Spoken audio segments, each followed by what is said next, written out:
குருவை தொடரும் சீஷர்களும் குரு போல மாறிடுவார். அது சாரண நவரோஜி. சீஷன் என்பவன் குருவை போல தன்னையும் தருவானே, அது அகஸ்டின் ஜெபக்குமார். ஹல்லேலூயா. காலங்கள் மாறலாம், ஆனா கருத்து மாறல. நாட்கள் மாறலாம், அர்ப்பணத்தில் மாற்றம் இல்லை. அது ஆதி அப்போஸ்தலர்களுக்கு இருந்த அதே துடிப்பு இன்றைய தேவ பிள்ளைகளுக்கு வேண்டும். நம்புறவங்க மாத்திரம் ஒரு பெரிய அல்லேலூயா கரங்களை உயர்த்தி சொல்லலாமா? அல்லேலூயா. அது எழும்பாத வரைக்கும் இந்த இந்தியா அசைக்கப்பட போறதில்லை. இயேசு சமாரியா ஸ்திரியோடு பேசுறத பார்த்து சீஷர்களே சொல்றாங்க. என்ன சொல்றாங்க தெரியுமா? அடே, பொம்பளை கூட பேசுறாரு, இவ்வளவு நாளும் பேச மாட்டார், இப்ப பேசுறாரு. அவளை பார்த்தாலே சரியில்லையே, 5 பேரோடு வாழ்ந்தாய், இப்படி இருக்கணும் உன் புருஷன் இல்லைங்கிற ஆள் தெரிஞ்சும் பேசுறாரு.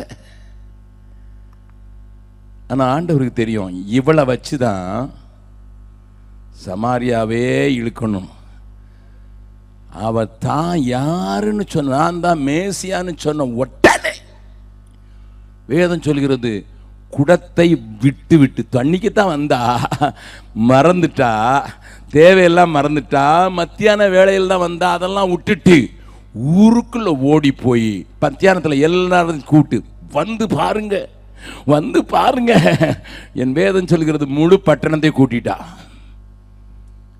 அதனால்தான் ஆண்டவர் சொன்னாரு, நீங்க பிரவேசிக்கலைன்னா வேசிகள் பிரவேசிப்பார்கள். வேசிகள் பிரவேசிப்பாருங்க. இந்த வசனங்கள் எல்லாம் எங்களை தொட்டதுனால தான் இந்த ப்ராஜெக்டே நடத்துகிறோம். கொஞ்சம் கஷ்டம்தான், பயங்கர போராட்டம். ஏன்னா அது ஒரு ஆவி, விபச்சார ஆவி, தலைமுறையா இருக்கிற ஆவி. ஆண் பிள்ளைங்களையும் யூஸ் பண்ணுவாங்க. எத்தனை வயசுல தெரியுமா அவங்கள யூஸ் பண்ணுவாங்க? 7 வயசுலேயே யூஸ் பண்ண ஆரம்பிச்சிருங்க. அந்த பிள்ளைங்க ப்ளூ ஃபில்மா பார்க்கும். அம்மா காட்டுவா, ப்ளூ ஃபில்மா பார்க்கும் மனசுல 7 வயசுலேயே. அதுக்கு பிறகு அவளுக்கு லேசா மைல்டு ட்ரக் ஏற்றுவாங்க, அப்பதான் அது நிற்குன்னுட்டு. 9 வயசுல விபச்சார விடுதியில் கொண்டு வித்துருவாங்க, அல்லது விபச்சாரத்தில் ஈடுபடுத்துவாங்க. ஈடுபடலாம் அடிப்பாங்க. கொஞ்சம் யோசித்து பாருங்க. நான் அதில் இப்போ ஒரு ரீசெண்டாக ஒரு பாட்டு எழுதியிருக்கேன், பிஞ்சு என்றும் பாராமல். பிஞ்சுன்னு கூட பார்க்காம ஆண்டவர் அந்த மக்கள் மத்தியில் கிரியை செய்ய முடியும். தேசம் எழும்பணும், சபைகள் விழித்துக் கொள்ளணும். அது தேவைங்கிறத புரிந்துக்கிறதுக்கு தான் மிஷினரி பெருவிழா. கண்களை ஏறிட்டு பாருங்கள் என்று சொல்கிற ஆண்டவருடைய சத்தம் இந்த நாளிலும் துணிக்க முடியாது. ஒரு நிமிடம் கண்களை மூடி, ஆண்டவரே, நேற்றைய தினத்தில் பேச ஆரம்பிச்சிருக்கீங்க, இன்னைக்கு அதனுடைய ஆழத்தை பார்க்கறதுக்கு எங்களுக்கு உதவி செய்யுங்கன்னு சொல்லி ஒரு நிமிடம் கண்களை மூடி, ஆண்டவரே என்னோடு கூட ஒரு வார்த்தையாயிலும் சொல்லிருங்க, ஒரு வார்த்தையாயிலும் சொல்லிவிடுங்க சுவாமி. தேவா பிரசன்னம் தாருமே, தேடியும் பாதம் தொழுகிறோ. தேவா பிரசன்னம் தாருமே, தேடியும் பாதம் தொழுகிறோம். இயேசுவே உம் திவ்ய நாமத்திலே இன்பமுடன் கூடி வந்தோமே. தேவா பிரசன்னம் தாருமே, தேடியும் பாதம் தொழுகிறோம். எப்போ வருவி என் இயேசுவே, எங்கி உள்ள உம்மை தேடுதே. எப்போ வருவி என் இயேசுவே, எங்கி உள்ள உம்மை தேடுதே. பறந்து விரைந்து தீவிரமே இறங்கி வாரும் இயேசுவே. பறந்து விரைந்து தீவிரமே இறங்கி வாரும் இயேசுவே. தேவா பிரசன்னம் தாருமே தேடிவும் பாதம் தொழுகிறோம். தேவா பிரசன்னம் தாருமே தேடிவும் பாதம் தொழுகிறோம். இயேசு கிறிஸ்துவின் மூலம் ஜெபம் கேளும் நல்ல பிதாவே, ஆமென். உட்காரலாம். நேற்றைய தினத்திலே யாராயிலும் வராமல் இன்றைக்குத்தான் வந்திருக்கிறீர்கள் என்று சொன்னால், நீங்களும் புரிந்து கொள்ளும்படியாக நேற்றைய செய்தியை இன்றைக்கு நான் தொடரப் போகிறபடினால், நாளைக்கும் அதை தொடர்ச்சியாக பேசப் போகிறபடினால், நேற்று தினத்தில் பேசின செய்தியை 2 நிமிடங்களிலே உங்களுக்கு முன்னதாக வைத்துவிட்டு இந்த நாளின் செய்திக்குள் நான் போக விரும்புகிறேன். மிஷனரி பெருவிழாவிலே வந்திருக்கிற நீங்கள் வரும் போதே இங்கே பெரிதாக எழுதப்பட்டிருக்கிற இந்த வசனத்தை பார்த்திருக்கலாம்.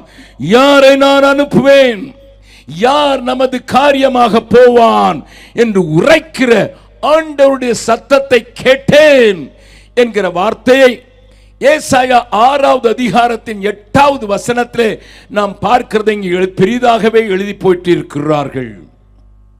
கவனியுங்கள். இந்த ஏசாயா இந்த வார்த்தையை கேட்கும் முன்னதாகவே ஊழியக்காரன் தான், தரிசனம் கண்டவன் தான். 4 ராஜாக்களின் காலத்தில் அவன் தேவ தரிசனங்களை பெற்றுக்கொண்ட ராஜ குடும்பத்தில் பிறந்தவன் என்று நேற்றைய தினத்திலே சொல்லி, 2வது முறையாக அவனை ஆண்டவர் இப்படிப்பட்ட ஒரு அழைப்போடு கூட அழைக்க வேண்டிய அவசியம் என்ன என்பதை நேற்றைய தினத்திலே பேச ஆரம்பித்து ஏசாயாவின் கதையையும் கொஞ்சம் சொன்னேன். உசியா ராஜா என்கிற ராஜாவின் காலத்திலே, உசியா ராஜா 26வது வருடத்திலே ஆளுகை செய்த போது அவனுடைய நாட்களில் எழுப்பப்பட்ட இந்த தீர்க்கனாகிய ஏசாயா, அவருடைய சந்ததியிலே வெளிப்பட்ட மனாசே என்கிற ராஜாவினால் வாளினால் 2ஆக அறுக்கப்பட்டான், இரத்த சாட்சியாக மரித்தான் என்றும் நேற்றைய தினத்திலே நான் உங்களுக்கு சொன்னேன். நன்றை கவனியுங்கள். ஆனாலும் எந்த ராஜா வாழ்ந்தாலும் தேவ சத்தம் மனிதர்கள் மேல வைத்திருக்கிற கரிசனையினால் தொனித்துக் கொண்டே இருக்கிறதை அவனுடைய வாழ்க்கையிலிருந்து காண்பித்து, அன்றைய நிலைமையிலே இப்படிப்பட்ட ஒரு சத்தம் வர வேண்டுமோ, மிஷனரி கூட்டத்தில் யாரை நான் அனுப்புவேன் என்று ஆண்டவர் கதறும்படியாக என்னையா அங்க உள்ள சூழ்நிலை இருந்தது என்று சொல்லி ஏசாயா தீர்க்கதரிசியின் புஸ்தகத்தின் முதல் 5 அதிகாரத்தில் இருக்கிற காரியத்தை சொல்லி 7வது அதிகாரத்திலேயும் 9வது அதிகாரத்திலும் சொல்லப்படுகிற வாக்கை நான் உங்களுக்கு காண்பித்து, இப்படிப்பட்ட மனநிலையிலே, இப்படிப்பட்ட பாவ வாழ்க்கையிலே ஜாதிகள் வாழ்ந்து கொண்டிருக்கிறதற்கு ஏதுவான காரியத்தின் மத்தியிலேயும் நான் உன்னோடு கூட இருக்கிறேன், இம்மானுவேலாக இருக்க விரும்புகிறேன் என்று துடிக்கிற ஒரு ஆண்டவருடைய அன்பை நேற்றைய தினத்திலே காண்பித்து கொடுத்து, நீங்களும் அவரை நேசிக்கிறீர்களா என்று கேட்டு, நான் உங்களை நேசிக்க, உங்களை ஒப்புக் கொடுக்க ஆண்டவருடைய ஆவினால் உந்தப்பட்டு நான் வழி நடத்தினேன். இன்றைக்கும் அந்த சூழ்நிலையை மனதிலே கொண்டு நீங்கள் இந்த 5 அதிகாரத்தில் இருக்கிற சில காரியங்களை பார்க்கும் முன்னதாக உசியா ராஜாவை குறித்த காரியத்தை முதலாவது புரிந்து கொள்ள வேண்டும் என்று இன்றைக்கு 2 நாளாகமம் 26வது அதிகாரத்திற்கு நேராக முதலாவது உங்கள் கவனத்தை திருப்ப விரும்புகிறேன். ராஜாக்களின் புஸ்தகத்திலேயும் நாளாகம புஸ்தகத்திலேயும் ஆண்டவர் ராஜாக்களின் வாழ்க்கையை எழுதி வைத்திருக்கிறதை நான் உங்களுக்கு சுட்டி காட்டினேன் நேற்றைய தினத்திலே. அப்படிப்பட்ட நேரத்தில் இந்த நேற்றைய தினத்திலே நான் உங்களுக்கு ஒரு ஹோம்வொர்க் கொடுத்தேன். என்ன கொடுத்தேன்? நீங்கள் சாப்பிடும் முன்னதாக 2 நாளாகமம் 26வது அதிகாரத்தை வாசித்து விட்டு தான் சாப்பிட வேண்டும் என்று சொன்னேன். அதை செய்திருப்பீர்கள் என்று நம்புகிறேன். செய்யாதவர்களை பெஞ்சில் ஏற்றி வைக்கிறது எனக்கு தெரியவில்லை. பள்ளிக்கூடம்னா செஞ்சிருக்கலாம், இல்லை பப்ளிக் மீட்டிங்கில் செய்ய முடியல. ஓகே, ஸ்டில் இன்றைக்கும் அது பிந்தி போகவில்லை. நேற்று வாசித்திருந்தாலும் இன்றைக்கும் போய் வாசிக்கும்படியாய் கேட்கிறேன். இந்த உசியா ராஜாவாக இருக்கிறதற்கு ஆரம்பித்த நாட்களில், அதாவது உசியா ராஜா 16 வயதிலே ராஜாவானான். 26வது வருஷம் என்று சொல்லும்போது அவனுக்கு கிட்டத்தட்ட 42 வயது ஆகும்போது, இந்த மிடில் 52 வருஷத்துல நடுவில் வரும்போது தேசத்தினுடைய நிலைமையைத்தான் ஆண்டவர் ஏசாயாவின் மூலமாக உரைத்ததை நேற்று தினத்தில் கொஞ்சம் காண்பித்தேன். இன்றைக்கு கொஞ்சம் ஆழமாக காண்பிக்கிறேன் என்று சொன்னேன். இப்பொழுது இந்த ராஜாவினுடைய நாட்களில் நடந்த காரியங்களை முதலாவது காண்பித்தால் இன்றைய சூழ்நிலையிலையும் அது பொருந்தும் என்றும், அந்த நாட்கள் எப்படி இருந்தது, ஆனால் அதற்கு பின்பு எப்படி மாறி போய்விட்டது என்று காண்பித்து, இந்த நேரத்தில் தான் மிஷனரி சவால் தேவ ஜனத்துக்கு நேராக வருவதை இன்றைக்கு நான் காண்பித்துக் கொடுக்க போகிறேன். திருப்பிக் கொள்ளுங்கள், வாசிக்கலாம். முதலாவது வசனத்தை வாசிக்கலாம். அப்பொழுது யூதா ஜனங்கள் எல்லாரும் 16 வயதான உசியாவை அழைத்து வந்து அவனை அவன் தகப்பனாகிய அமத்சியாவின் ஸ்தானத்திலே ராஜாவாக்கினார்கள். நேற்றைய தினத்தில் சொன்னேன், சின்ன வயதிலே ராஜாவாகி விட்டான். 16 வயதுதான். ஆனால் ஒன்று செய்தான். என்ன செய்தான்? 4வது வசனத்தை வாசியுங்கள். அவன் தன் தகப்பனாகிய அமத்சியா செய்தபடியெல்லாம் கர்த்தரின் பார்வைக்கு செம்மையானதை செய்து 5வது வசனத்தை வாசிக்கலாம். தேவனுடைய தரிசனங்களில் புத்திமானாயிருந்த சகரியாவின் நாட்களிலே தேவனை தேட மனது இணங்கியிருந்தான். அவன் கர்த்தரை தேடின நாட்களில் தேவன் அவன் காரியங்களை வாய்க்கச் செய்தார். நல்லா கவனிங்க. சின்ன பிள்ளைதான், ஆனா சின்ன பிள்ளைக்கு யார் தெரியுமா மாடல்? அவங்க அப்பா. ஹலோ, ஆமா, அவங்க அப்பா செம்மையாய் நடந்ததை பார்த்தா, அதனால he was only 16. நல்ல கவனிங்க அப்பாமார்களே, கவனிங்க. அப்பாவாக மாறப் போகிறவர்களே கவனிங்க. அம்மாமார் உடனே சொல்லிடாதீங்க. நம்ம வீட்டில் சண்டை வரும்போது இப்படி ஒரு வார்த்தை அடிக்கடி யூஸ் பண்ணுவோம். உன் பிள்ளைய பாருடி. ஏன்னா இவருக்கு பிள்ளை இல்லையா? உன் பிள்ளைய பாருடி, கேளுடி, எதுக்கு பிந்தி வர்றான்னு கேளுடி. வீட்டுக்கு பிள்ளை வந்ததுன்னா யார் கேட்டிருக்கணும்? அப்பா கேட்டிருக்கணும், டேண்டா எங்க சுத்திட்டு வரேன்ட்டு. இவர் சொல்லுவார், இவருக்கு ஒரு ஏஜென்ட் பெஞ்சாதி பத்தி சொல்லுவார், கேளுடி. அதான் நேராக கேட்க மாட்டாராம். அவ்வளோ ரொம்ப கனிஷ்டமான உறவு. கேளுவான் பிள்ளைய, எங்க சுத்திட்டு வரான். படிக்க வேண்டிய நேரத்தில் பரீட்சை வருது, அவனுக்கு அதை பற்றி கவலை இல்லை. எங்கேயோ சுத்திக்கிட்டு இருக்கான். வந்தான்னா செல்போனையே பார்த்து நோண்டிக்கிட்டு இருக்கான். ராத்திரி நோண்டுறாண்டி, உனக்கு தெரியுமா? பிரசங்கம் யாருக்கு நடக்குது? இந்த அம்மாமார்களும் உடனே வாலிப வயசுல நீங்க எப்படி இருந்தீங்க?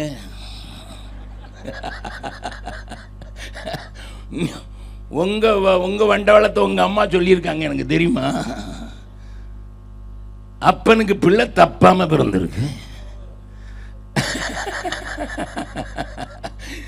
இப்படி ஒருத்தர் மேல ஒருத்தர் பழி போடுறத அன்னைக்கு ஆதாம் காலத்திலிருந்து இதுவரைக்கும் செய்து கொண்டே வந்ததுனால பிள்ளைக்கு ஊரு 2 பட்டுச்சுன்னா கூத்தாடிக்கு கொண்டாட்டம்.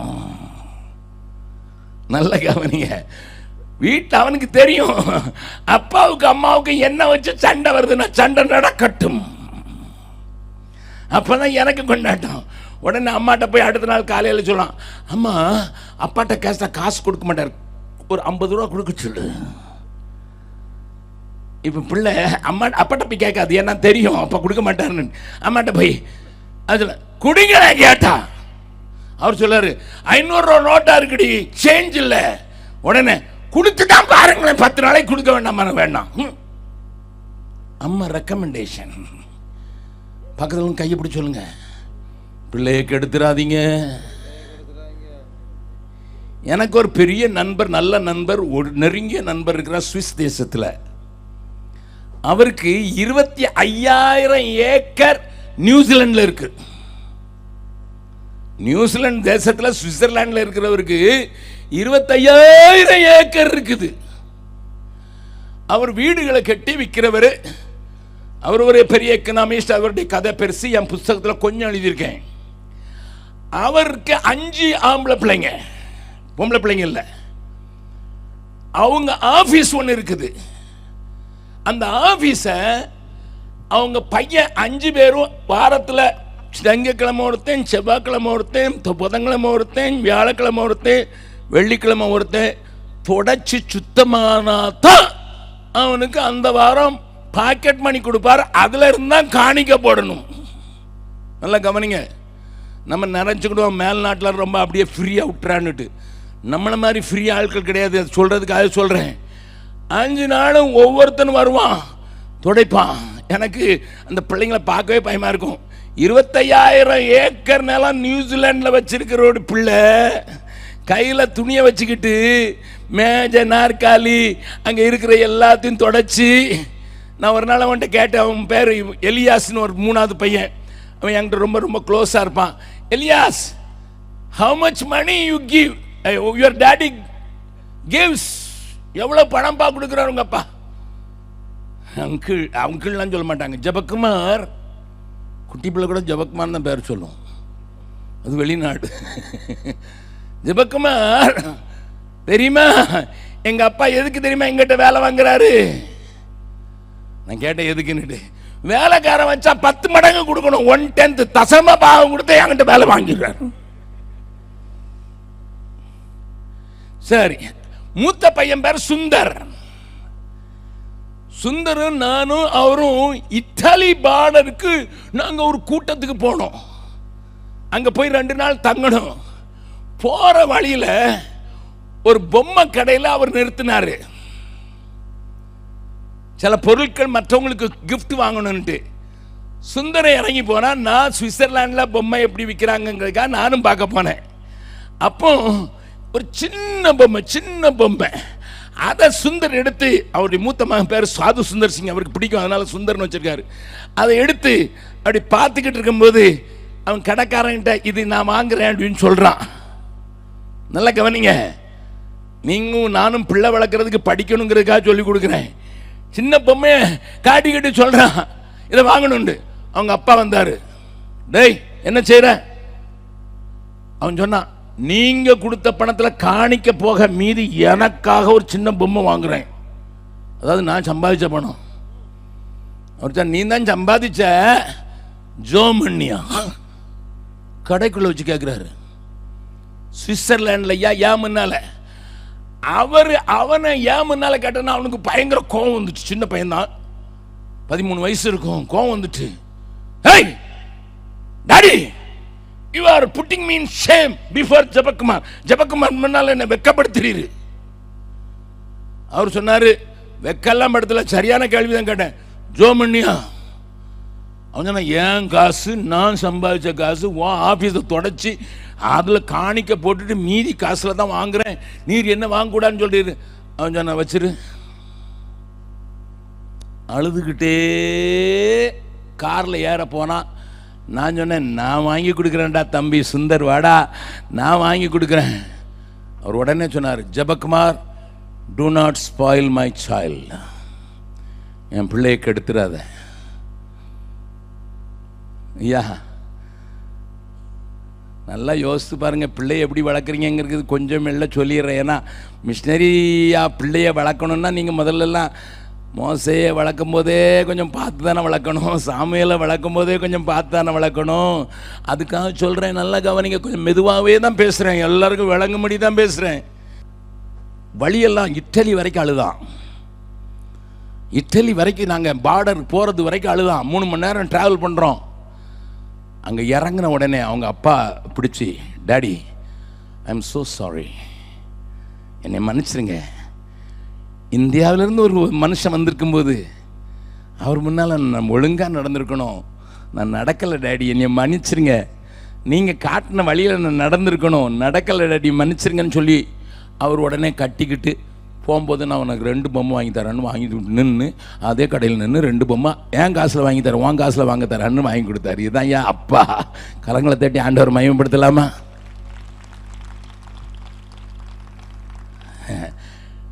உசியாவே 16 வயசுல ராஜா ஆயிட்டியப்பா. யாருப்பா உனக்கு மாடல்? யார் உனக்கு மாடல்? நீ டாஸ்மார்க் போட்டுக்கிட்டு இன்னைக்கு எவ்வளோ இறைச்சிடி வாங்கினேன்னு உள்ள நுழையும் போதே வந்தேன்னா உன் பிள்ளையும் வெளியே வரும்போது எவ்வளோடா அன்னைக்கு காசு கொண்டு வந்தேன்னு கேட்பான். என் பிரசங்கத்தை நிறைய பேர் டிவிலையும் பார்ப்பாங்கன்னு சொல்லி அவங்களுக்கும் சேர்த்தான் பேசுகிறேன். இங்கே இருக்கவங்களாம் குடிக்காதுன்னு சொல்லலை. உங்களை பார்த்தா அப்படி தெரியல, கொஞ்சம் மூஞ்சல் மட்டும்தான் தெரியுது.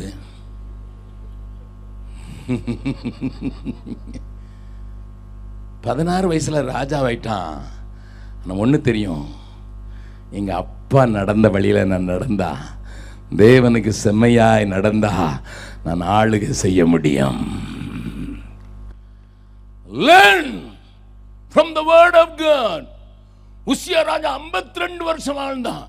இப்படி பயந்து வாழ்ந்ததுனால அவனுக்கு என்ன நடந்ததுன்னு மட்டும் வேகமா சொல்லலாம், பார்க்கலாம், வாசிக்கலாம். 26வது அதிகாரம் 6வது வசனம். அவன் புறப்பட்டு போய், உசியா புறப்பட்டு போய் பெலிஸ்தரோடு யுத்தம் பண்ணி காத்தின் அலங்கத்தையும் எப்னேயின் அலங்கத்தையும் அஸ்தோத்தின் அலங்கத்தையும் இடித்து போட்டு அஸ்தோத் நாட்டிலும் பெலிஸ்தியருக்குள்ளும் பட்டணங்களை கட்டினான். 7வது வசனம் வாசிக்கலாம். பெலிஸ்தியரையும் கூர்ப்பாகிலே குடியிருக்கிற அரபியரையும் மெகுனியரையும் வெல்ல தேவன் அவனுக்கு துணை நின்றார். கரங்களை தட்டி ஆண்டவர் மகிமைப்படுத்தலாமா? ஆமா, ஆண்டவருடைய வழியில் நடந்தா சத்ருவை காண கூட விரும்ப மாட்டான். ஏன்னா பெலிஸ்தியன், அரபியன் இவர்களெல்லாம் சேர்ந்து என் ஜனத்தை அழிக்க பாக்குறியா, என் ஜனத்தை பிடுங்க பாக்குறியா, என் ஜனத்தை கெடுக்க பாக்குறியா, என் ஜனத்தை விக்கிரகத்துக்குள்ள கொண்டு போக பாக்குறியா, என் ஜனத்தை மறுபடியும் கெட்ட வழியில கொண்டு போறபடி அழிப்பேன் சொல்லும் போது தேவன் துணை நிற்கிறார். விவரமா பேசுறதுக்கு நேரம் இல்லை, வாசிக்கலாம். 8வது வசனம். அம்மோனியர் உசியாவுக்கு காணிக்கைகளை கொண்டு வந்தார்கள். அவனுடைய கீர்த்தி எகிப்தின் எல்லை மட்டும் எட்டினது. அவன் மிகவும் பலன் கொண்டான். பலத்தின் மேல் பலன் அடைகிறான். ஆண்டவரோட நடக்க ஆண்டவர் துணை நிற்க பலன் கொள்ளுகிறான். அடுத்தால 9வது வசனம். உசியா எருசலேமிலே மூலை வாசல் மேலும் பள்ளத்தாக்கு வாசல் மேலும் அலங்கத்து கோடிகள் மேலும் கோபுரங்களை கட்டி அவைகளை பலப்படுத்தினான். எதிரியை அழிக்கிறது மாத்திரமே, இன்னொரு தடவை வந்துருவான். அதனால இங்க காவல் வைக்கிறான்.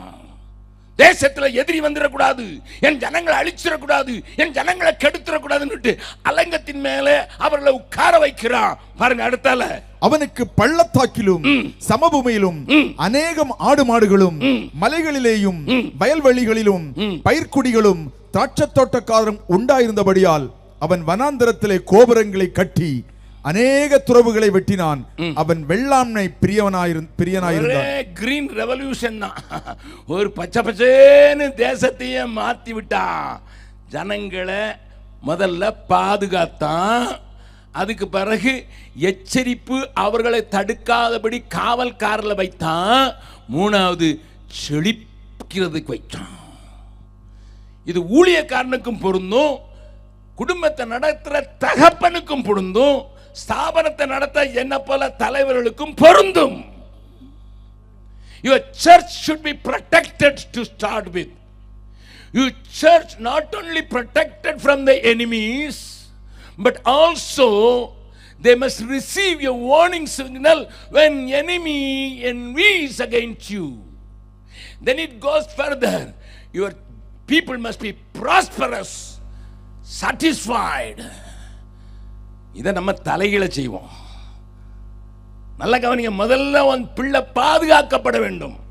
ஊழியர்கள் இருப்பீர்கள் என்றால் அறியுங்கள், உன்னுடைய ஜனம் எதிரியிலிருந்து பாதுகாக்கப்பட வேண்டும். அதற்கு பிறகுதான் ஆசீர்வாதம் வேண்டும். நம்ம ஆண்டோட்டு ஜெபம் பண்றதுல என்னது? எங்களை முதல்ல ஆசீர்வதிங்க. ஆமா, எங்களை முதல்ல ஆசீர்வதிங்க. ஏன்னா எல்லா பிரசங்கத்தையும் நான் டிவியில் அப்பப்போ கேட்கறது வழக்கம். என்னதான் பேசுறாங்க தமிழ்நாட்டிலேருந்து, எல்லாருமே உன் துக்க நாட்கள் முடிஞ்சு போகும். எப்போ முடியும்னு தெரியல. எப்பவும் துக்க நாட்கள் முடிஞ்சு, வருஷம் மாசம் அதே தான் துக்க நாட்கள் முடிய போதும். நான் 2 பேருக்கு ஃபோன் பண்ணியே கேட்டேன். போன மாதமும் இதான் சொன்னீர், இந்த மாதம் முடிய மாட்டேங்கலன்னு, அதனால சொல்லி வச்சிருவோம். நமக்கு ஆசீர்வாதத்துக்கு மேலே அவ்வளோ கண்ணு. என் பிள்ளை பாதுகாக்கப்பட வேண்டுமே. அந்த பழைய பாடல்களில் அவங்க பாட்டு எழுதின ஸ்டைல், அந்த பாட்டு எழுதின ஆர்டர்லாம் நீ கொஞ்சம் கவனிச்சு பார்த்தா, சோத்திரம் இயேசுநாதா உமக்கென்றும் சோத்திரம் இயேசுநாதா, காத்தீரே என்னை கருத்தாக, வலுவாமல் என்னை உமக்காக, எடுத்தீர் எனையும் உமக்காக கொடுத்தி. அதுக்கு தான் கொடுப்பு பாட போறோம் எல்லாரும். பழைய பாட்டு நல்ல கவனிங்க. சோத்திரம் பாடும்போது அந்த நாட்கள் அப்படித்தான் பாடினாங்க. முதல்ல என்ன சொன்னாங்க? ஆண்டவரே நீர் என்னை காத்துக்கொண்டீர், தீமையிலிருந்து காத்துக்கொண்டீர், சத்துருடத்திலிருந்து காத்துக்கொண்டு, என் பிள்ளைக்கு சோதனை வந்துடக்கூடாது, அது வேதனையை கொண்டு வந்துடும். ஆனா நம்மளோ இன்னைக்கு பரிச்சை இருக்குல்லடா, நீ உட்கார்ந்து அம்மாவும் அப்பாவும், இந்த ஊர்ல அம்மையும் அப்பாவும் சர்ச்சுக்கு போயிட்டு உனக்காக ஜெபம் பண்ணிட்டு வந்துடும், நீ படி. ஹலோ, டியூஷன் போயிரு, சர்ச்சுக்கு வந்துடாதுடா. என்ன சர்ச்சில் பாஸ்டர் என்ன சொன்னதுதான் சொல்லிக்கிட்டு இருக்கிறாரு, அடுத்த வாரம் கேட்டுக்கலாம். நீ ஒன்று அங்கே வந்து ஒன்று கெட்டு போகிறது இல்லை. படிச்சு நீ வரட்டா சர்ச்சில் என்ன காணிக்க குறைஞ்சு போட, நான் சேர்த்து போட்டுறேன். நீ எதற்கு முக்கியத்துவம் கொடுக்கிறாய்? காத்தீரே என்னை கருத்தாக, வலுவாமல் என்னை உமக்காக, காத்தீரே என்னை கருத்தாக, வலுவாமல் என்னை உமக்காக, எடுத்தீர் எனையும் உமக்காக, எடுத்தீர் எனையும் உமக்காக, கொடுத்தீ உமையும் எனக்காக.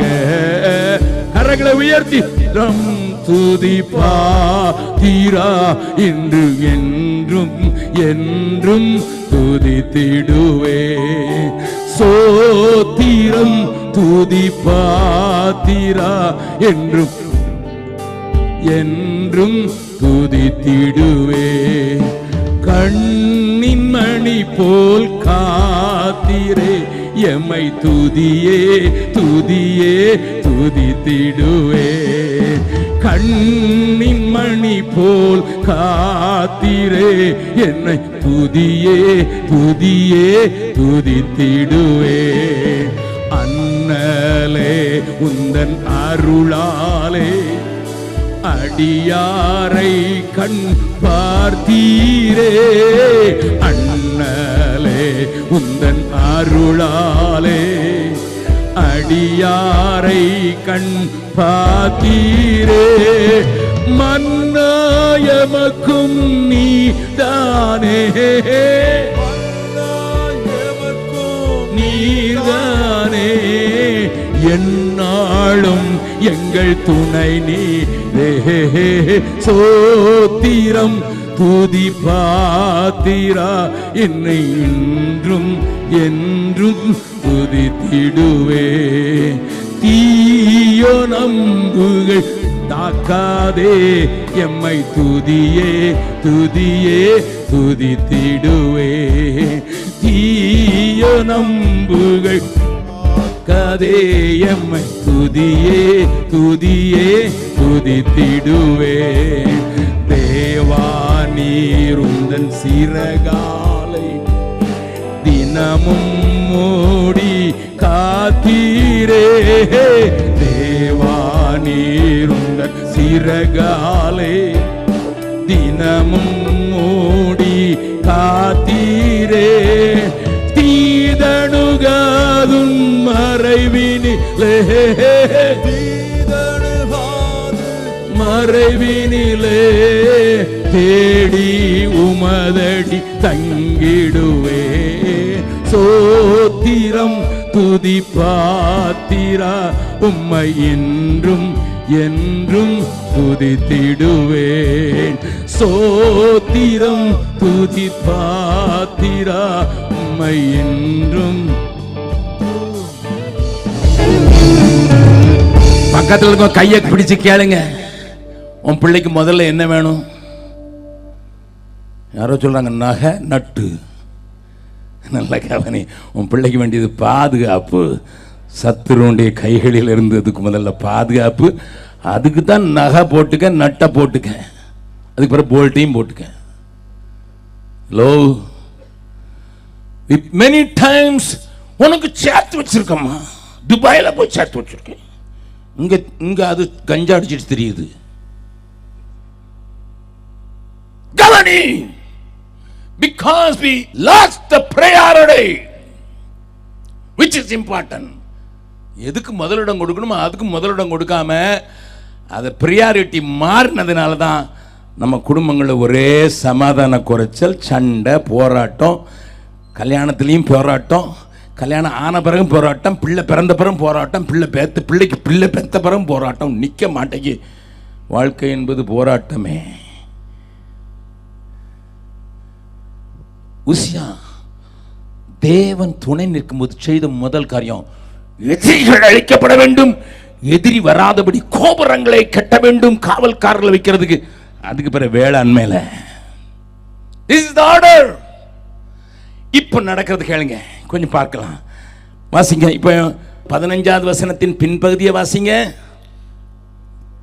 அவன் எருசலேமில் உண்டாக்கினான், அப்படியே அவன் கீர்த்தி வெகு தூரம் பரம்பிற்று. வெகு தூரம் பரம்பிற்று. இஸ்ரவேல் தேசத்துல இருக்கிற சின்ன துண்டு தான் யூதா. யூதாவில் இருக்கிற சின்ன நகரம் தான் எருசலேம். ஆனா உலகமெங்கும் பரம்பிற்று. மாடல் ஃபாதர்னு சொன்னாங்க, மாடல் கிங்னு சொன்னாங்க. உலகமெங்கும் பரவிற்று. இப்ப பாருங்க அடுத்தால, அவன் பலப்படும் மட்டும், அவன் பலப்படும் மட்டும் ஆச்சரியமாய் அவனுக்கு அனுகூலம் உண்டாயிற்று. அவன் பலப்பட்ட போது. ஆமா, இப்ப ஆட்கள் இருக்கிறாங்க, அறுவடை இருக்குது, யுத்த வீரர்கள் இருக்கிறாங்க, எல்லாம் ரெடி ஆயிடுச்சு. வீடு நாடு கோடி எல்லாம் உண்டாயிடுச்சு, கோடி கோடி உண்டாயிடுச்சு. பிக்ஸட் டெபாசிட் ஏறிட்டே போகுது. அவன் பலப்பட்ட போது தனக்கு கேடு உண்டாகும் மட்டும் அவனுடைய மனம் மேட்டுமையாகி. போதும். பக்கத்தில் உங்க கையை பிடி சொல்லுங்க, ஒண்ணும் இல்லாத போது நல்லா தானே இருந்தீங்க. சொல்லுங்க சொல்லுங்க, ஒன்றும் இல்லாத போது நல்லா தானே இருந்தீங்க. ஆமா, கொஞ்சம் வந்த உடனே காலரை என்னடா நினச்சிக்கிட்டு இருக்கேன். பலம் வந்தபோது, செழிப்பு வந்தபோது வர்ற டேஞ்சர். நல்லா கவனிங்கம்மா, நல்லா கவனிங்க. கொஞ்சம் கையில் காசு இல்லாத போது, தேவனே தேவனே இறங்கும், தேவனே இரக்கம் காட்ட மாட்டீரா, தேவா இரக்கம் இல்லையோ. அதுக்கு பிறகு கொஞ்சம் பாக்கெட்டு நிறைஞ்சி, பை நிறைஞ்சி, பேங்க் நிறைஞ்ச போது, தேவா இரக்கம் இல்லையோ.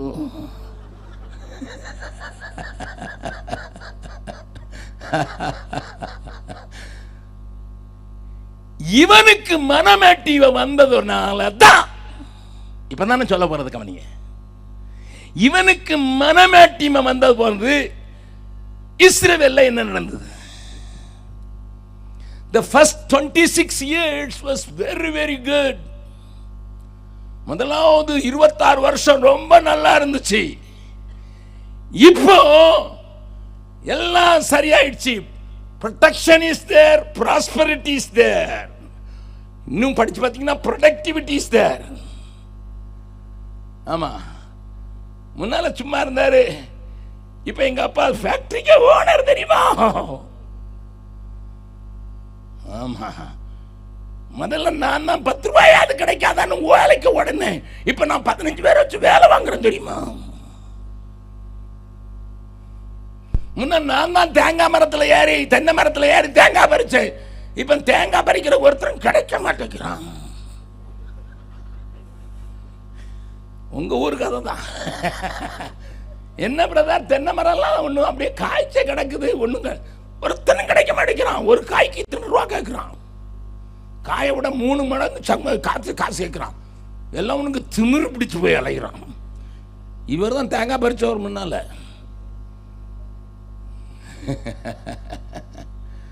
ஹலோ, திமிர் வந்தவுடனே, ராஜாவுக்கு திமிர் வந்தவுடனே கீழே என்ன நடக்குங்கிறத காட்டி கொடுக்க போறேன். நீங்க உடனே நினைப்பீங்க ஆண்டவரெல்லாம் விட்டுருவான். விட மாட்டான். நல்லா கவனிங்க. காசு வந்து ஆண்டவர் விட்டுருவான். தப்பா நினைச்சிடாதீங்க. இப்பதான் ஏசாயா 1வது அதிகாரத்துக்கு திரும்புங்க, பார்க்கலாம். ஏசாயா தீர்க்கதரிசியின் புஸ்தகம் 1வது அதிகாரம்.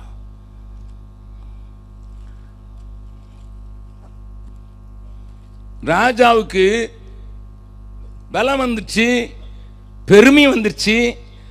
அப்ப என்ன நடக்குதுன்னு பாருங்க. 11வது வசனத்திலிருந்து வாசிக்கலாம். உங்கள் பலிகளின் திரள் எனக்கு என்னத்துக்கு என்று கர்த்தர் சொல்லுகிறார். நிறைய காணிக்கலாம் கொடுக்கிறாரு. ஹலோ, முதல்ல ஜீவனத்துக்கு இருந்த 2 துட்டையும் போட தெரியும். கையில காசு இல்லாத போது ஜீவனத்துக்கு இருந்த 2 துட்டு போட தெரியும். இப்ப ஜீவனம் நல்லாயிட்டு, அதனால நிறைய காணிக்க. ஆண்டவரே சொல்றாரு, ஏண்டா இவ்வளவு பலிய கொண்டு வரீங்களா? ஏண்டா ஏண்டா? எதுக்கு தெரியுமா பலி கொண்டா? இங்க கை வச்சீங்க, புதிய ஏற்பாடுல காட்டி கொடுக்கிறேன். லூக்கா எழுதின சுவிசேஷம் 21வது அதிகாரம்.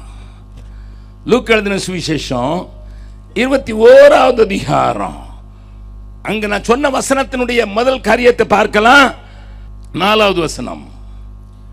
அவர்கள் எல்லாரும் தங்கள் பரிபூரணத்திலிருந்து தேவனுக்கென்று காணிக்கை போட்டார்கள். காணிக்கை போட்ட பணம் எங்க போகுதுன்னு பாருங்க.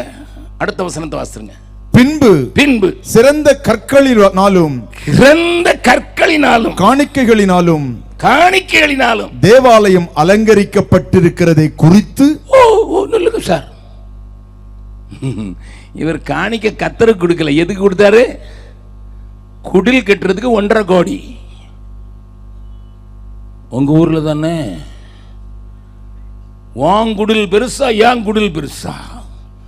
நீ லைட் நிறைய போட்டிருக்கியா, நான் லைட் நிறைய போட்டிருக்கேன். ஏன் சிங்க தான் பிறந்தார்.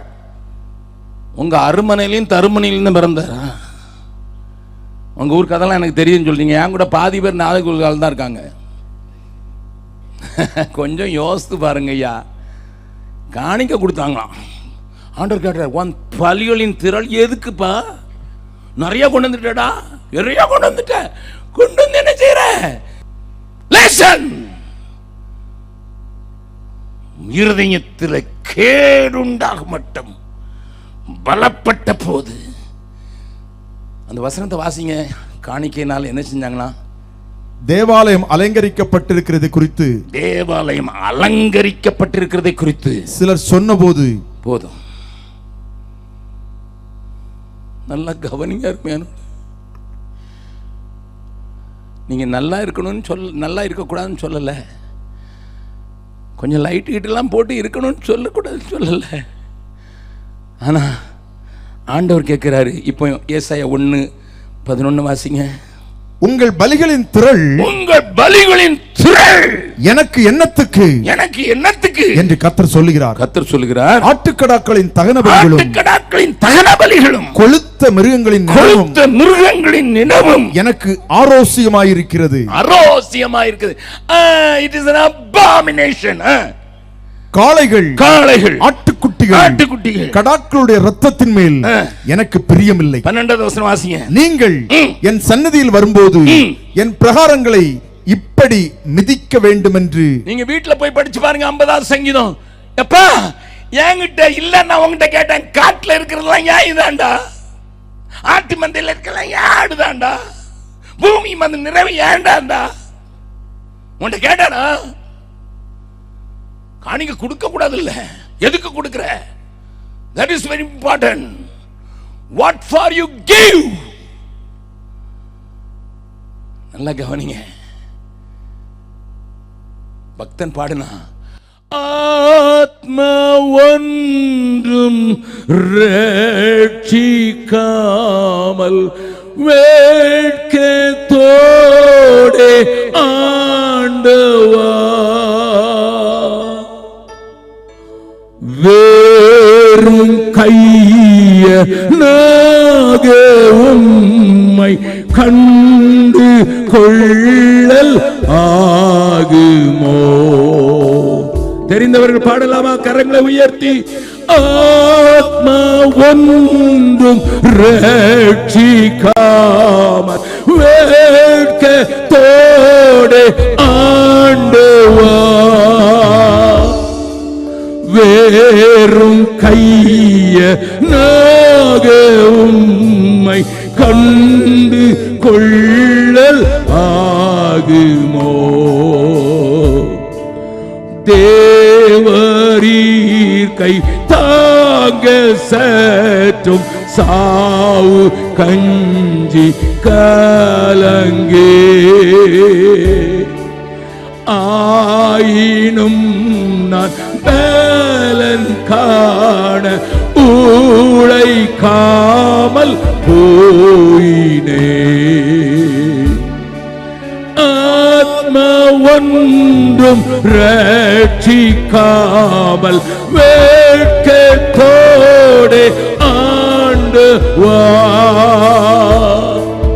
வேறும் கையனாக உம்மை கண்டு கொள்ளல் ஆகுமோ? என் வாழ்க்கையை அசைத்த அநேக சம்பவங்களை நான் என் செய்திகளிலே பல முறை சொல்லி இருக்கிறது வழக்கம். ஒரு காரியத்தை சொல்றேன். நானும் என் மனைவியும் காட்மண்டுல போய் அதுக்கு பிறகு அங்கிருந்து ஒரு சின்ன பிளைட்டை பிடிச்சு அங்க பக்கத்தில் இருக்கிற ஹிட்டோடாங்கிற ஒரு ஊர்ல பிரசங்கம் பண்றதுக்கு அழைக்கப்பட்டிருந்தோம். நல்லா கவனிங்க. நேபாளத்தில். அதனால நாங்க பீகார்ல இருந்து கல்கத்தா வரைக்கும் ட்ரெயின்ல போனோம். அங்க இருந்து காட்மண்டுக்கு பறக்கிறதுக்கு ஏர் இந்தியாவில் டிக்கெட் புக் பண்ணியிருந்தோம். அது 4 மணிக்கு போய் சேரும். 4:30 மணிக்கு ஒரு சின்ன 20 நிமிஷம் போற ஒரு ஃப்ளைட்டு. அதில் போயிட்டு நாங்கள் சேர்ந்து 6 மணிக்கு கூட்டத்தில் பேசணும். நாங்கள் போனோம். என் மனைவி உற்சாகமாக வந்தா. 2 பேரும் போயிட்டு நாங்கள் கல்கத்தா ஏர்போர்ட்டில் உட்கார்றோம். அங்கே ஏர் இந்தியா உங்களுக்கு தெரியும், எப்பவும் கொஞ்சம் லேட்டாக தான் போகும். அதுக்கு பேர் ஏர் இந்தியா தான். இப்போ டாட்டா வாங்கிட்டாங்க, கொஞ்சம் பரவாயில்ல. ஆனாலும் நடு வாரத்தில் போட்டு திடீர்னு பிரேக் பிடிக்கலன்னு சொல்ல போகிறான்.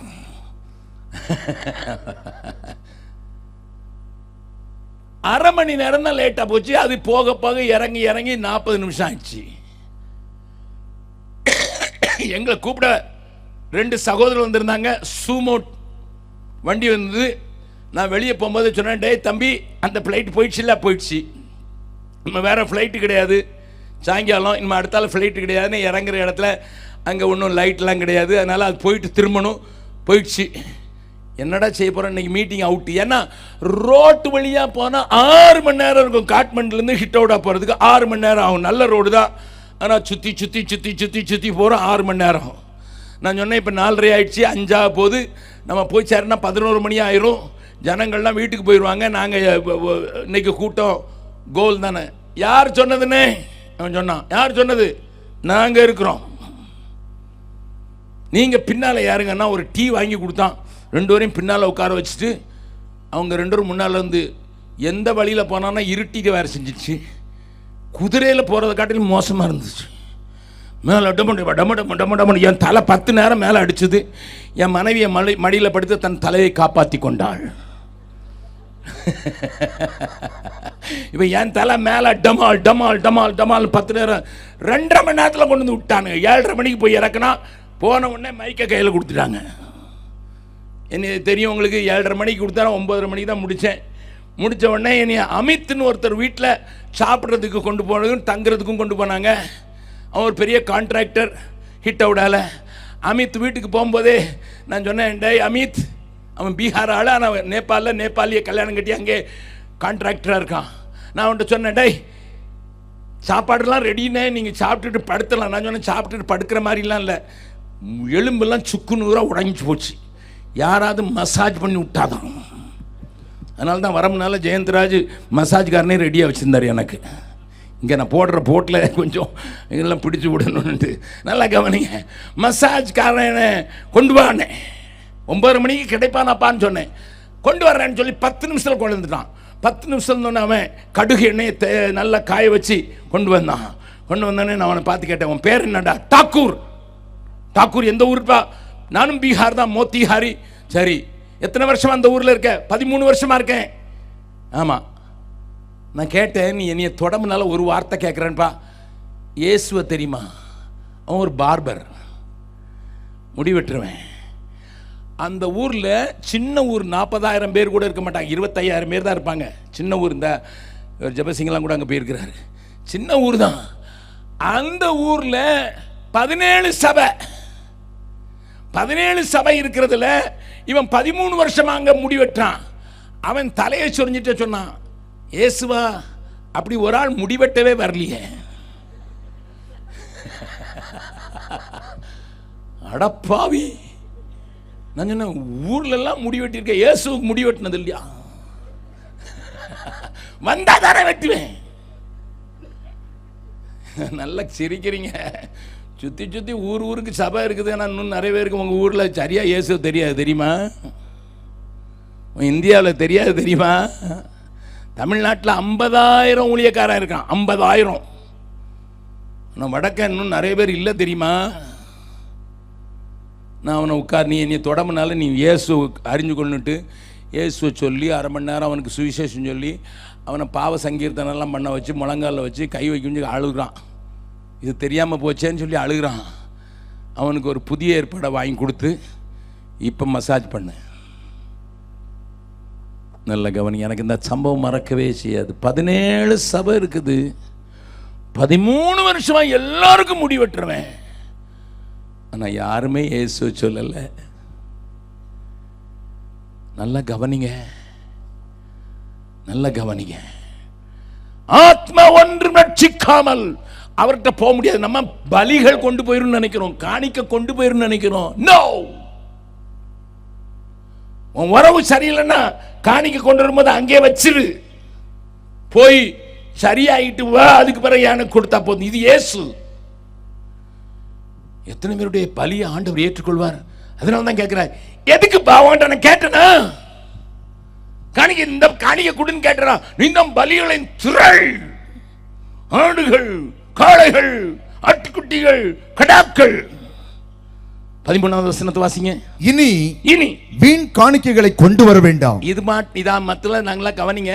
அந்த ஆட்கள் மனமேட்டிமையானாலும் காணிக்க கொடுத்தான்.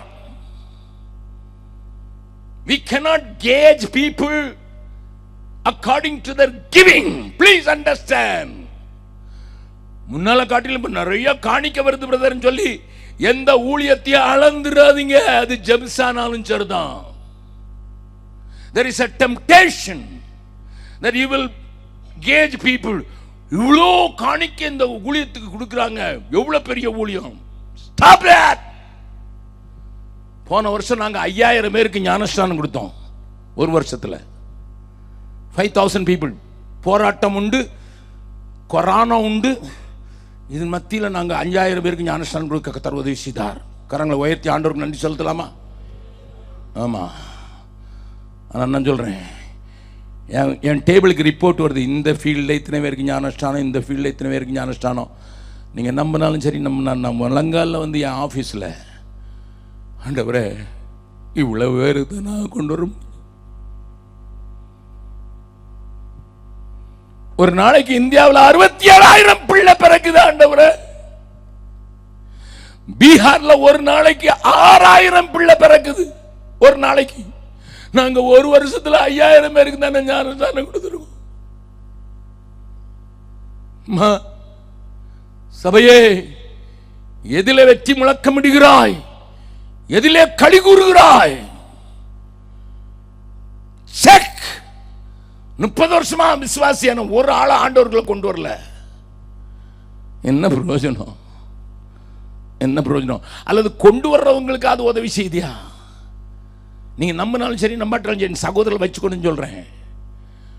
ஒரு வருஷத்துல 12,000 பேருக்கு ஞானஸ்தானம் கொடுத்தோம் ஒரு 5 வருஷத்துக்கு முன்னால. இப்ப 5,000 குறைந்துட்டேன்னு நெஞ்சில அடிச்சு அழுதேன். ஆண்டவரே, 5 வருஷத்துக்கு முன்னால 12,000 பேருக்கு ஞானஸ்தானம் கொடுத்தோம். இப்போ 5 வருஷத்துக்கு பிறகு ஊழியங்கள் பெருகி இருக்குதுன்னு சொல்றான். 5,000 பேருக்கு தானே புதுசா கொடுத்துருக்கோம். ஒரே நாள்ல 6,000 பிள்ளை பிறகுது ஆண்டவரே. நாங்க ஒரு வருஷம் முழுதும் 5,000 பேருக்கு தானே கொடுத்தோம்.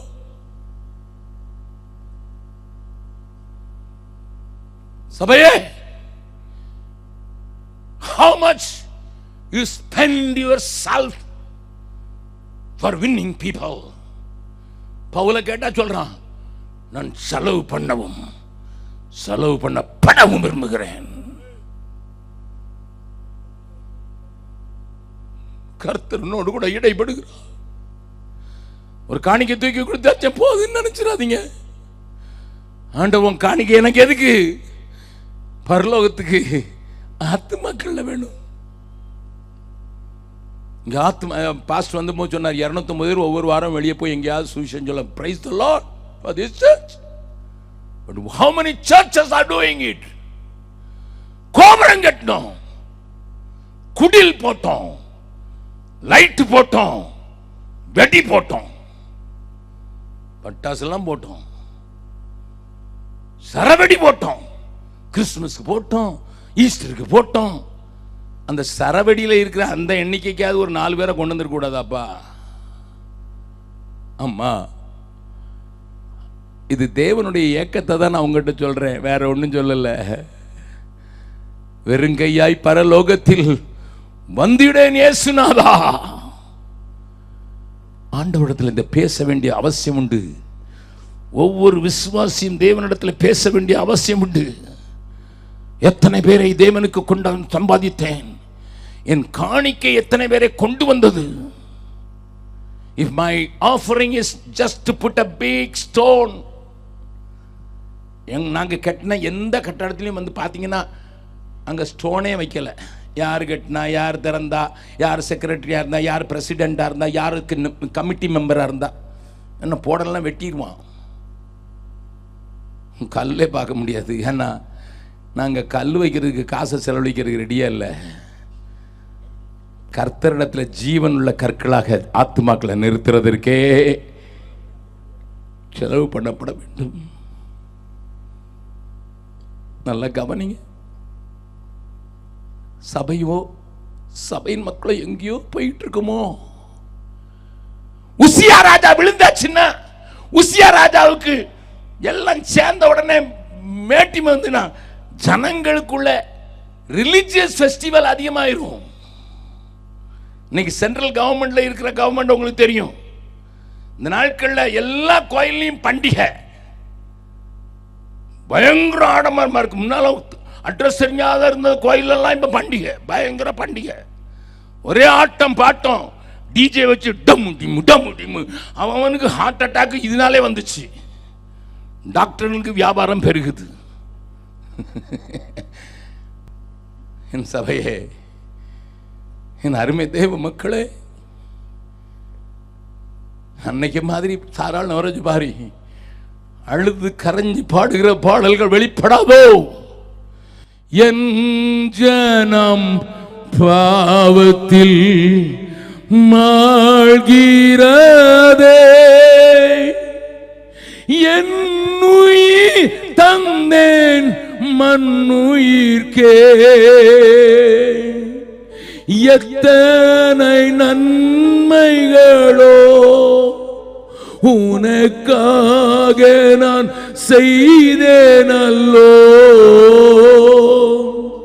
என்றே ஊரை தென்னை ஏங்கி அழைத்தீர், எப்படி நான் மறப்பேன்.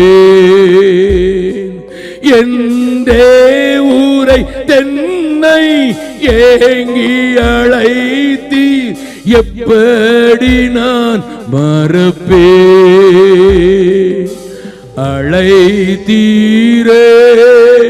இயேசுவே அன்போடே என்னை அழைத்தீரே, ஆண்டவர் சேவையிலே மரிப்பேனே, ஆயத்தமானேன் தேவே. ஆண்டவர் சேவையிலே மரிப்பேனே, ஆயத்தமானேன் தேவே.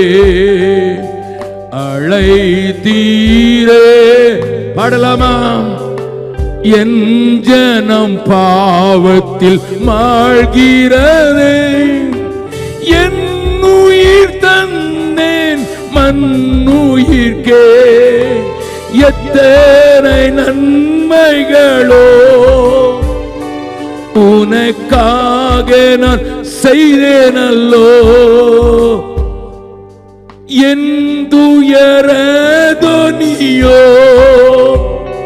இதை யார் என்று கேட்பாரோ, என் காரியமாக யாரை அழைப்பேன் என்றீரே வந்தேனிதோ. அழைத்தீரே இயேசுவே அன்போடே என்னை அழைத்தீரே, ஆண்டவர் சேவையிலே மரிப்பேனே, ஆயத்தமானேன் தேவே. ஆண்டவர் சேவையிலே மரிப்பேனே, ஆயத்தமானேன் தேவே. ஒரு சம்பவத்தை நான் மறக்க முடியாத ஒரு சம்பவத்தை சொல்லுகிறேன். எங்களுடைய சில்ட்ரன் டிபார்ட்மெண்ட்ல ரெஜினான்னு ஒரு தங்கச்சி இருந்தா. அவள் தான் சில்ட்ரன் டிபார்ட்மெண்ட்டுக்கு இன்சார்ஜ். நாங்கள் இந்த வருஷத்தில் 65,000 பிள்ளைகளுக்கு பிபிஎஸ் நடத்தினோம், கிறிஸ்துவை அறியாதவர்களுக்கு. எங்கள் வீடியோவில் 45,000, அதுக்கு பிறகு 20,000 பேர் நடத்தியிருக்காங்க. நல்லா கவனிங்க. இப்படி வருஷம் வருஷம் ஒரு தீமை வச்சு நாங்கள் சண்டே ஸ்கூலுக்கு அந்த நாட்களில் புஸ்தகம் வெளியிலிருந்து வாங்குறதுனால இவ புஸ்தகத்தெல்லாம் ஆர்டர் பண்ணிட்டா. எங்களுடைய முறை இந்த பணத்தை இதுக்கு தான் செலவழிக்கணும்னு அப்படி நாங்கள் திட்டமாக இருந்ததுனால என் ஆஃபீஸுக்கு வந்தா, அண்ணே நாளை கழிச்சு பிபிஎஸ் ஆரம்பிக்குது, நான் புக்கு ஆர்டர் பண்ணிட்டேன், புக்கு டிரான்ஸ்போர்ட்டில் வந்துட்டு ஆனால் கிளியர் பண்ணுறதுக்கு 74,600 ரூபா வேணும், கொடுங்கன்னு சொன்னான். நான் சொன்னேன், அம்மா சில்ட்ரன் டிபார்ட்மெண்ட் கணக்கில் ஒன்றுமே இல்லை, நம்ம கொடுக்க முடியாதுல்லம்மா. அவன் சொன்ன அழுகிறா, கண்ணில் கண்ணீர் வருது. அண்ணே டிரான்ஸ்போர்ட்டில் இன்னைக்கு நீங்கள் காசு கொடுத்தீங்கன்னா தான் போய் எடுக்க முடியும், நாளை கழித்து எல்லாருக்கும் கொடுத்து விடணும், அதனால எப்படியாவது எடுக்கிறதுக்கு சொல்லுங்கள். நான் சொன்னேன், நம்ம 2 நிமிஷம் பண்ணுவோம். அவளை அந்த டேபிள் அந்த பக்கம் இந்த பக்கம் நான் ஃபைனான்ஸ் டிபார்ட்மெண்ட்டில் இருக்க 2 பேரை கூப்பிட்டேன். 4 பேர் சேர்ந்து அந்த டேபிளை சுற்றி உட்கார வச்சு, ஆண்டவரே பிள்ளைங்களுக்கு இயேசுவை சொல்கிறதுக்கு தான் நாங்கள் இந்த புஸ்தகத்தெல்லாம் வாங்குகிறோம், இதை இப்போ டிரான்ஸ்போர்ட்டில் வந்துட்டு இதை ரிலீஸ் பண்ணுறதுக்கு எங்களுக்கு காசில் 74,600 ரூபா வேணுமா, என்கிட்ட இல்லை ஆண்டவரேன்னு சொல்லிட்டு நாங்கள் ஜெபம் பண்ணிட்டு, பரலோகம் மூடல ஆண்டவரே, பரலோகம் திறந்தே இருக்குதுன்னு சொல்லிட்டு ஆமேன்னு போட்டுட்டு நான் சொன்னேன், அம்மா பணம் வந்ததுன்னா இன்னைக்கு வந்ததுன்னா நான் உன்னை கூப்பிடுறேன்னு சொன்னேன். அன்னைக்கு 1 மணிக்கு எங்களுக்கு போஸ்ட் வரும். போஸ்ட்டை கொண்டு வர்ற தம்பி என் டேபிளில் கொண்டு போஸ்ட்டை வச்ச உடனே முதல் கவரை பிரித்த உடனே, நீங்கள் நம்பினாலும் சரி நம்பாட்டாலும் சரி, some people may not believe me, அதை பற்றி கவலை இல்லை, ஒரு டிராஃப்ட் 74,600 ரூபா. நான் கேட்டேன் என்ன, உடனே அவளை சொன்னேன், டேய் எங்கிட்ட ஒரு பையன் இருக்கான், அவனை கூப்பிட்டு, டேய் ரஜினாக்கா கூப்பிடு, அவன் கேட்ட பணம் தான். ஃபைனான்ஸ்காரங்களை கூட்டேன், இது வந்துட்டு உடனே பேங்க்கில் போங்க, உடனே கொடுத்துருங்க பில்லு. எங்களுக்கு விளங்கவே இல்லை. ஆனால் அதோடு கூட ஒரு லெட்டர் இருந்தது. என்ன எழுதியிருந்தது தெரியுமா? பிரதர் அகஸ்டின் ஜெபக்குமார், நாங்கள் துபாயில் இருக்கிறோம், எங்களுக்கு ஒரே ஒரு மக 6 வயசு, நீங்கள் போன வருஷம் துபாய்க்கு வந்திருக்கும் போது ஒரு ஹிந்தி பாட்டு சொல்லி கொடுத்தீங்க, என் பிள்ளைக்கு ரொம்ப பிடிச்சது, அதனால அவ சொல்வா, எங்க அந்த அங்கிள் வந்தா நான் அவங்க ஊழியத்துக்கு தான், நான் அவங்க சின்ன பிள்ளைங்க மத்தியில் ஊழியம் செய்கிறாங்க, நான் தாங்குவேன் அப்படின்னு சொல்லி அவ ரொம்ப உங்களை நேசிப்பா. ஆனால் ஒரு துக்ககரமான செய்தி, 2 மாசத்துக்கு முன்னால் ஒரு வியாதி வந்தது. நல்ல டாக்டர்கிட்ட கொண்டு போனோம், சரியாயிட்டு, நாங்கள் சரியாயிட்டு நினச்சோம். ஆனால் மறுபடியும் வந்துச்சு. அவள் ஆண்டோட்ட போயிட்டா. நல்ல கவனிங்க, 6 வயசு. ஆனால் போகும்போது அம்மாவை கூப்பிட்டுருக்கா. அம்மா அம்மா, நான் ஒரு உண்டியல் சேர்த்து வச்சிருக்கேன்ல, எனக்கு யாராவது மாமா அல்லது யாராவது ஃப்ரெண்ட்ஸு என் பர்த்டேக்கெல்லாம் கொடுக்குற காசை சேர்த்து வச்சிருக்கேன் அந்த உண்டியல்ல, அதை எடுத்து டாக்டருங்க உங்கள்கிட்ட சொன்னதை நான் கேட்டேன். டாக்டருங்க உங்கள்கிட்ட என்ன சொன்னாங்கன்னு நான் கேட்டேன். நான் தூங்கின மாதிரி படுத்திருந்தேன். டாக்டருங்க உங்கள்கிட்ட குசு குசுன்னு சொன்னாங்க, உங்கள் மகா இன்னும் 2 நாள் தான் பிழைப்பான்னு சொன்னாங்கல்ல. நான் செத்தாலும் ஏசப்பட்ட போயிடுவேன், என்னை குறித்து நீங்கள் கவலைப்படக்கூடாது, நான் ஒன்று மட்டும் எனக்கு செய்வீங்களாம்மா? அந்த உண்டியலை எடுத்து அதில் இருக்க எல்லா காசையும் பீகாரில் பிள்ளைங்களுக்குன்னு ஊழியம் செய்யறதுக்கு கொடுக்கறதுக்கு அந்த அகஸ்டின் ஜெபக்குமார் அங்கிள் வந்தாங்களா, அவங்களுக்கு கொடுத்துருங்களையா? அந்த அம்மா சொன்னாங்க, சரிடா கண்ணான்னு சொல்லி கையை முத்துனாங்க, செத்து போயிட்டா. I am not telling a story, நான் கதை சொல்லலை. அவங்க அம்மா எழுதியிருக்காங்க, என் மகா தான் இல்லை, அவள் சேர்த்து வச்ச பணம் கொஞ்சம் வேற ஏதாவது ஆண்டோட்ட கொண்டு வந்துடட்டும். அதைத்தான் நாங்கள் டிராஃப்ட் எடுத்து ஒரு காசு குறையாமல் பேங்க் டிராஃப்ட்டுக்கு நாங்களே காசை போட்டு அவள் சேர்த்து வச்ச பணத்தை அப்படியே அனுப்பியிருக்கோம். 74,600 ரூபா. நான் செத்து போகிறேம்மா, நான் செத்தாலும் ஏசப்பட்ட போயிடுவேன் டாக்டர்னு சொன்னதை நான் கேட்டேம்மா, என் காதில் விழுந்துச்சுமா. ஆனால் என் பணம் நான் பரலோகத்துக்கு போகும்போது கொஞ்சம் வேறையாவது என் கூட இவ பணம் தான் என்னை எழுச்சதுன்னு சொல்லி வரணுமா அப்படின்னு சொல்லி அந்த பிள்ளையை நான் மறக்கவே முடியாது.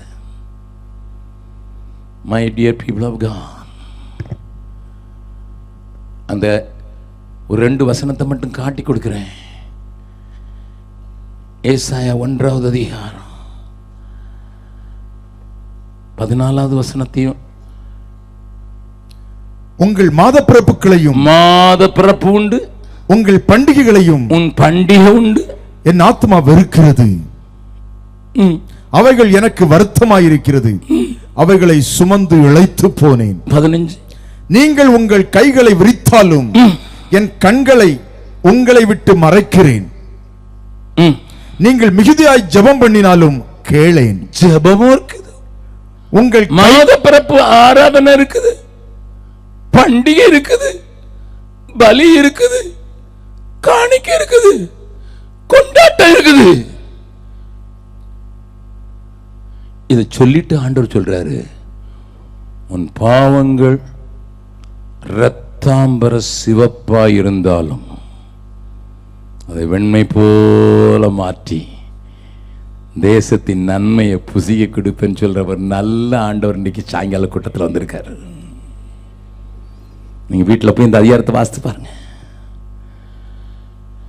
You may have activities, you may have festivals, you may have services after services after services.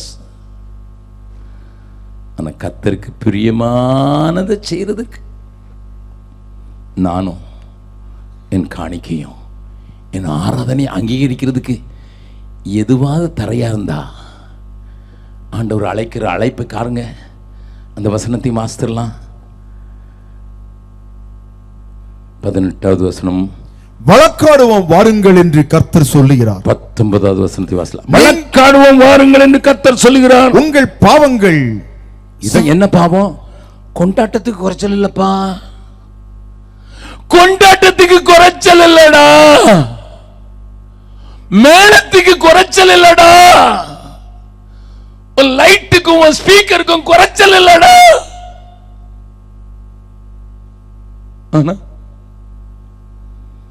எனக்கு விருப்பமே இல்லை, காணிக்கையும் விருப்பம் இல்லை, பலியும் எனக்கு விருப்பம் இல்லை.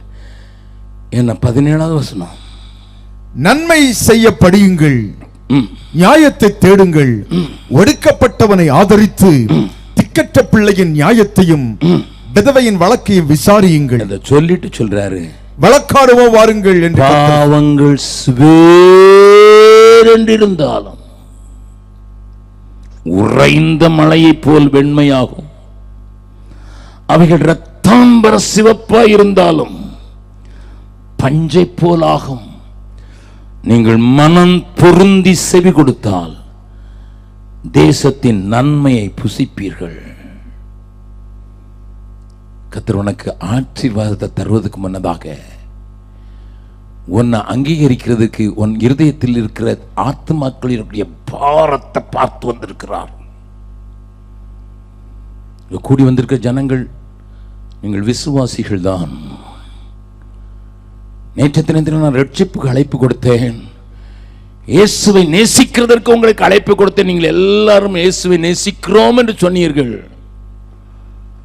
நான் ஒன்று இன்னைக்கு சொல்ல போறேன், உன்னை விலையேற பெற்றோனாக மாற்றத்தான் இயேசு சிலுவையிலே அடிபட்டா.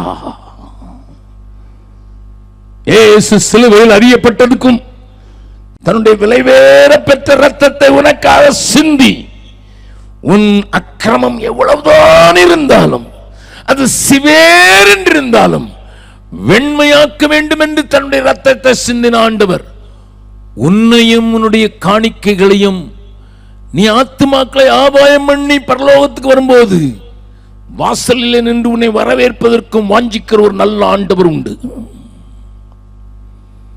நேற்று தினத்தில் உங்களை ஒப்பு கொடுத்தீங்க, இன்னைக்கு சொல்லுங்க, என் கிரியைகளையும் அங்கீகரியும் ஆண்டவரே. Lord, you have accepted me, but you accept my works also. ஏன்னா கிரியை இன்னும் அவனுடைய கிரியை அவனோடு சொல்லுங்க, அவனோடு வரும். என்னை ஏற்றுக்கொண்டிட்டீங்க ஆண்டவங்களே, என் கிரியை my work இதையும் அங்கீகரிங்க ஆண்டவரே. கல்வாரியின் கருணை இதே காயங்களில் காணுதே, கர்த்தன் இயேசு பார்வுனக்காய் கஷ்டங்கள் சகித்தாரே. கர்த்தன் இயேசு பார்வுனக்காய் கஷ்டங்கள் சகித்தாரே. விலையேற பெற்ற திருரத்தமே அவர் விழாவினின்று பாயுதே. விலையேற பெற்றோனாய் உன்னை மாற்ற விலையாக ஈந்தனரே. ஆஹா, விலையேற பெற்றோனாய் உன்னை மாற்ற விலையாக ஈந்தனரே. எந்தனுக்காய் கல்வாரியில் இந்த பாடுகள் பட்டி தந்தையேவும் அன்பீதையே சிந்தித்தே சேவை செய்வே. தந்தையேவும் அன்பீதையே சிந்தித்தே சேவை செய்வே. விலையேற பெற்ற தேரூரத்தமே அவர் விழாவினின்று பாயுதே. விலையேற பெற்றோனாய் உன்னை மாற்ற விலையாக ஈந்தனரே. ஆஹா, விலையேற பெற்றோனாய் உன்னை மாற்ற விலையாக ஈந்தனரே. எல்லாரும் கண்களை மூடலாம், நான் முடிக்கிறேன்.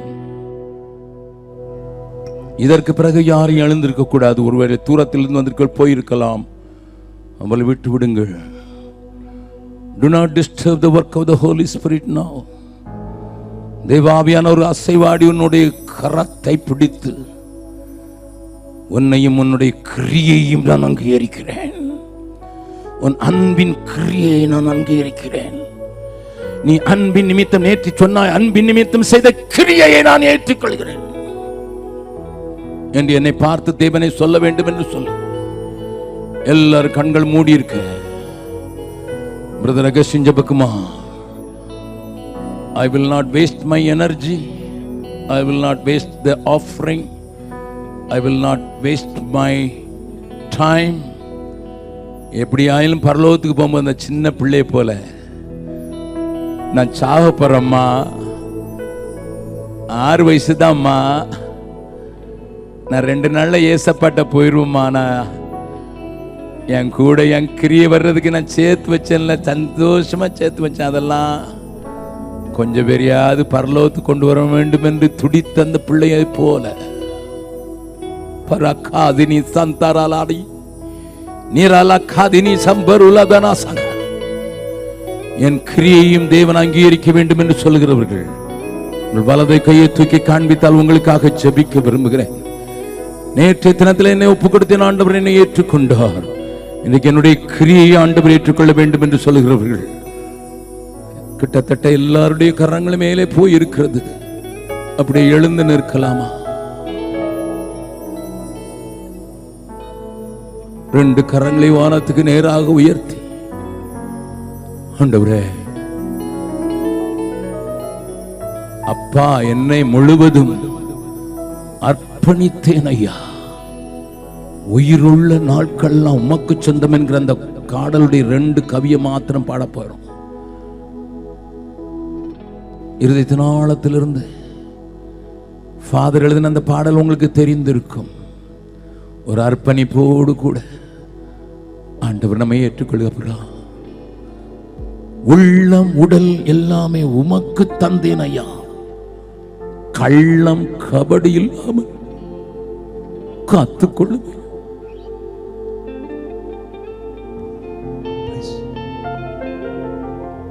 தமிழில் ஒரு பழமொழி சொல்வார், என் கடன் பணி செய்து கிடப்பதே. விசுவாசி சொல்லணும், என் கடன் ஆத்துமாக்களை சம்பாதிப்பதே.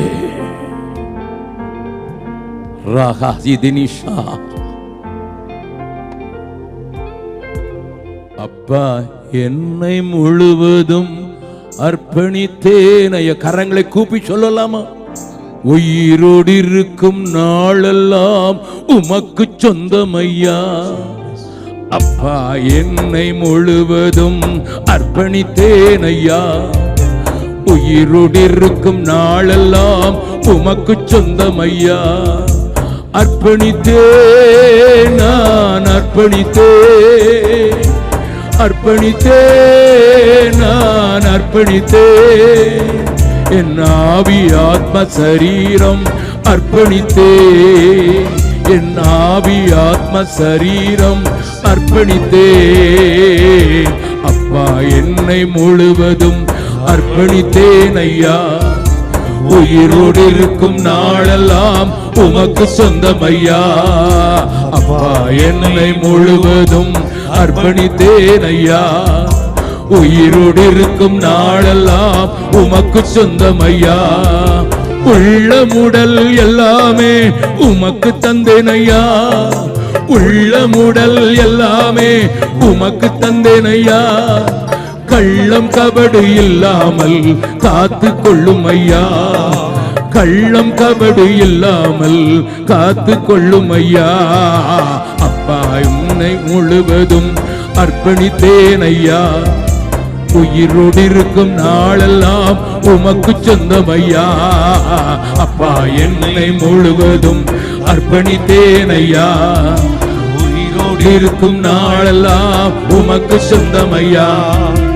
உலக பெருமை சிற்றின்பம் உதறிவிட்டேன் ஐயா, உலக பெருமை சிற்றின்பம் உதறிவிட்டேன் ஐயா. கசப்பு வெறுப்பு காயங்கள் கடந்து போனதையா, கசப்பு வெறுப்பு காயங்கள் கடந்து போனதையா. என்னை முழுவதும் அர்ப்பணித்தேனையா. உயிரோடு இருக்கும் நாளெல்லாம் உமக்கு சொந்தமையா. அப்பா என்னை முழுவதும் அர்ப்பணித்தேனையா. உயிரோடு இருக்கும் நாளெல்லாம் உமக்கு. கரங்களை உயர்த்தி சொல்லுவோம்.